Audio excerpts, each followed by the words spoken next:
Alpha public school, Indian oil petrol pump के सामने, Raipur road, Mungeli.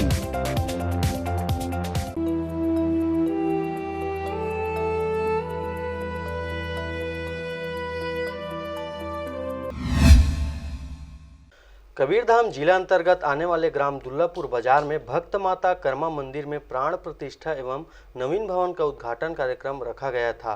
Sahu संघ कबीरधाम के तत्वाधान में आयोजित इस कार्यक्रम में मुख्य अतिथि के रूप में छत्तीसगढ़ के गृह मंत्री ताम्रध्वज साहू पहुंचे हुए थे। वहीं इस कार्यक्रम में साहू संघ के पदाधिकारी एवं समाज के लोग बड़ी संख्या में मौजूद रहे। जीवन के विकास के लिए और क्या किया जा सकता है, वो चर्चा भी अभी रखे थे। तो लगातार ये क्रम चल रहा है और हमारा फोर्स सक्रियता से काम कर रहा है। सर, क्या कारण है कि पीसीसी चीफ का जो नाम है उसमें मुहर नहीं रख पा रहे? मुहर लगेगी जल्दी। अभी तो आचार संहिता खत्म हुआ, चुनाव के बाद होना था, चुनाव खत्म हुआ, आचार संहिता खत्म हुआ। उसके अलावे भी सरकार के पास काफ़ी काम होता है, इसलिए बहुत जल्दी होगा और प्रदेश अध्यक्ष नया हम सबको मिले।